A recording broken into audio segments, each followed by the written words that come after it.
Hello, good afternoon to everyone. Ayan, time check 5:29. Tara, samahan niyo ako, magbablog lang ako. Magluto tayo ng hapunan. Ayan, galing lang ako sa palengke. Ayan, namili ako ng hotdog. Tapos yung tinatawag na nila-dila. Ayan. Hindi ko nga alam kung ano talaga ang tunay na pangalan nito. Yung hinihiwa lang na parang hotdog na malalaki. Ayan. Pero masarap yan, paborito ng mga anak ko yan. Kaya bumili rin ako ng itlog para pang almusal.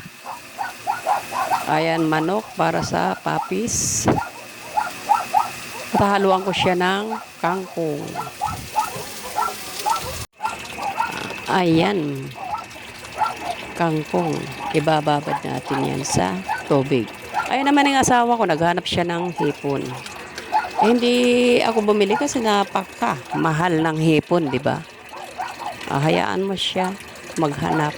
Tingnan natin kung makahanap siya. Napakahirap hanapin ang hipon sa panahon ngayon. Kasi mahal siya. Ayan naman yung nanay ko, nanonood lang ng wrestling. Ayan. Kanina dalawa sila ng asawa ko.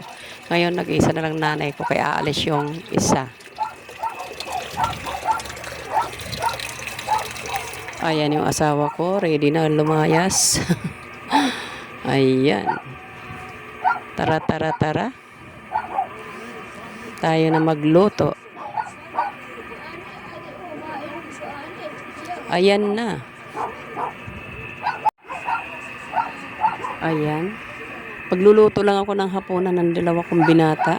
Ayan. Dila-dila at saka dalawang hotdog. Ayan. Tawag ko dyan nila-dila. Ewan ko kung anong pangalan yan. Para siyang hotdog na malaki, tapos hinihiwa-hiwa lang. Ayan.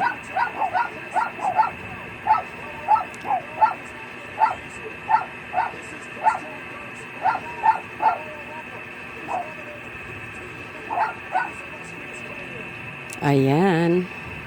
Wait natin yan na maluto. Ipapakita ko sa inyo. Ayan na, luto na mga guys.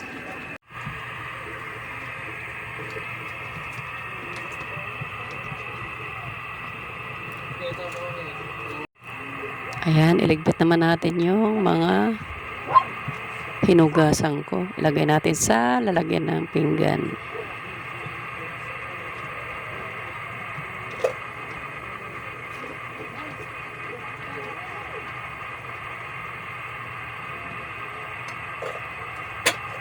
Ayan naman, magluluto ako ng isang itlog para sa akin naman yan. Kasi kakakain ko lang, busog na busog talaga ako mga guys. Kaya isang itlog na lang yung ulam ko. Ayan, yung manok. Ayan ang manok, ginisa ko na ng bawang at luya.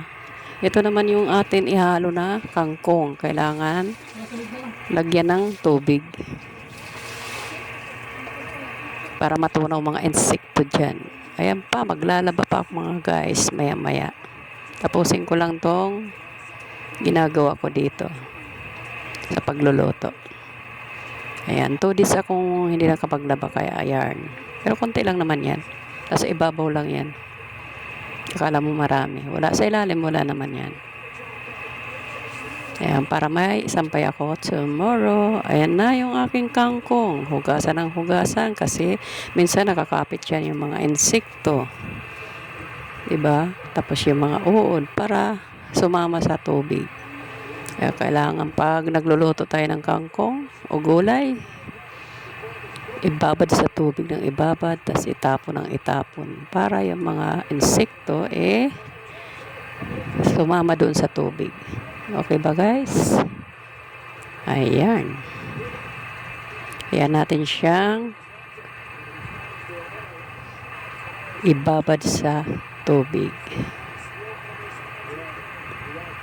Ayan. Tubigan natin ang tubigan ng malunod ang mga insekto dyan. Ayos.